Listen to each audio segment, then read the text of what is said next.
अस्सलाम वालेकुम। उम्मीद करती हूँ कि आप सब खैरियत से होंगे। हज़रत उमर बिन ख़त्ताब रज़ियल्लाहु अन्हु जो हमारे नबी मोहम्मद अकरम सल्लल्लाहु अलैहि वसल्लम के बड़े प्यारे सहाबी और खलीफा दोम, हमारे इस्लाम के दूसरे खलीफा हैं। इतने जलीलुल कदर सहाबी हैं कि हमारे नबी हज़रत मोहम्मद मुस्तफ़ा सल्लल्लाहु अलैहि वसल्लम ने फ़रमाया कि अगर मेरे बाद कोई नबी होता तो उमर होता। हज़ूर पाक ने फ़रमाया कि मैं आखिरी नबी हूँ, मेरे बाद कोई नबी नहीं आएगा, लेकिन अगर मेरे बाद कोई नबी होता तो वो उमर बिन ख़त्ताब होते। जब सैयदना उमर फ़ारूक रज़ियल्लाहु अन्हु पर हमला किया गया तो उनके लिए दूध लाया गया। जैसे ही आपने दूध पिया तो वो आपकी पसलियों के ज़ख़म से बह निकला। तबीब ने उनसे कहा कि ए अमीरुल मोमिनीन, वसीयत फरमा दें, आप ज़्यादा देर ज़िंदा नहीं रह सकेंगे। तो उन्होंने अपने बेटे अब्दुल्ला को बुलाया और कहा कि हुज़ैफ़ा बिन अल-यमान को मेरे पास बुलाओ। हुज़ैफ़ा बिन अल-यमान हाज़िर हो गए। ये वो सहाबी हैं जिन्हें नबी करीम सल्लल्लाहु अलैहि वसल्लम ने मुनाफ़िकीन के नामों की फ़हरिस्त अता की थी, और इन नामों के बारे में अल्लाह पाक, उसके रसूल सल्लल्लाहु अलैहि वसल्लम और हुज़ैफ़ा बिन अल-यमान के अलावा कोई नहीं जानता था।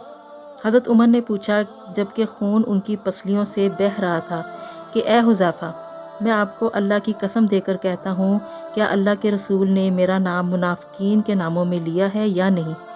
ये सुनकर हुज़ैफ़ा बिन अल-यमान की आंखों से आंसू जारी हो गए और फरमाया, ये मेरे पास रसूलुल्लाह सल्लल्लाहु अलैहि वसल्लम का राज है जो किसी को नहीं बता सकता।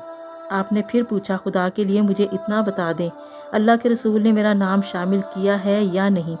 हुज़ैफ़ा बिन अल-यमान की हिचकी बन गई और कहते हैं कि ए उमर, मैं सिर्फ़ आपको बता रहा हूँ, अगर आपकी जगह कोई और होता तो मैं कभी भी अपनी ज़बान ना खोलता, और वो भी सिर्फ़ इतना बताता हूँ कि रसूलुल्लाह सल्लल्लाहु अलैहि वसल्लम ने इसमें आपका नाम शामिल नहीं फरमाया। हज़रत उमर ने अपने बेटे अब्दुल्ला से कहा कि दुनिया में मेरे लिए एक चीज़ बाकी रह गई है। हज़रत अब्दुल्ला ने पूछा, वो क्या है अब्बा जान? हज़रत उमर ने फरमाया कि बेटा, मैं जवारे रसूल सल्लल्लाहु अलैहि वसल्लम में मैं दफन होना चाहता हूँ। लिहाजा उम्मुल मोमिनीन हज़रत आयशा के पास जाओ, उनसे ये मत कहना कि अमीरुल मोमिनीन उमर, बल्कि कहना कि क्या आप उमर को अपने साथियों के कदमों में दफन होने की इजाज़त देती हैं, क्योंकि आप इस घर की मालकन हैं। तो उम्मुल मोमिनीन ने जवाब दिया कि ये जगह तो मैंने अपने लिए तैयार कर रखी थी, लेकिन आज मैं इसे उमर के लिए तर्क करती हूँ।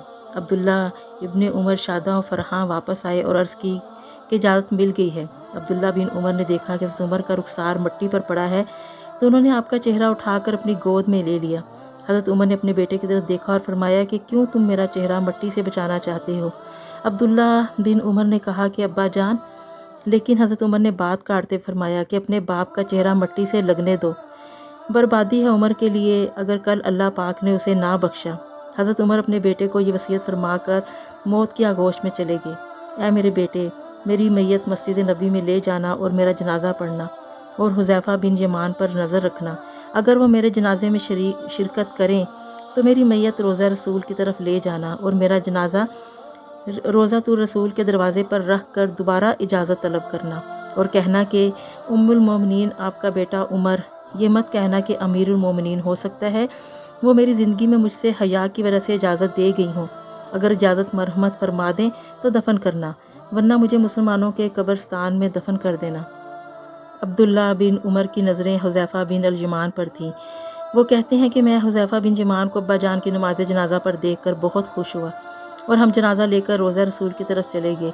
दरवाज़े पर खड़े होकर मैंने कहा, ए हमारी माँ, आपका बेटा उमर दरवाज़े पर है, क्या आप तदफीन की इजाज़त देती हैं? उम्मुल मोमिनीन ने जवाब दिया, मरहबा या उमर, उमर को अपने साथियों के साथ दफन होने पर मुबारक हो। उम्मुल मोमिनीन ने अपनी चादर समेटी और रोज़ा रसूल से बाहर निकल आईं।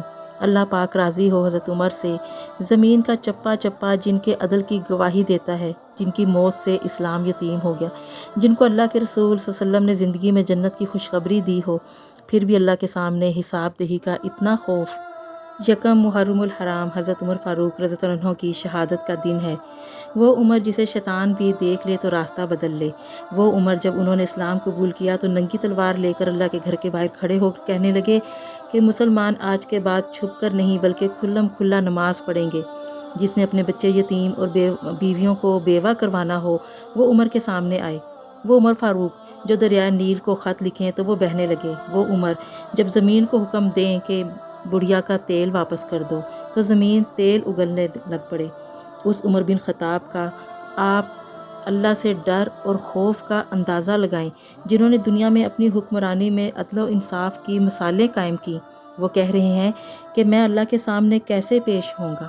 تو تھوڑا نہیں بلکہ پورا سوچئے، آپ اور ہم کہاں کھڑے ہیں، ہماری کیا حیثیت ہے اور ہمارے کیا اعمال ہیں۔ کیا ہم اللہ کی عدالت سے بالکل بے ڈر اور بے خوف ہو گئے ہیں؟ جب تک سانس ہے تب تک توبہ کے دروازے کھلے ہیں۔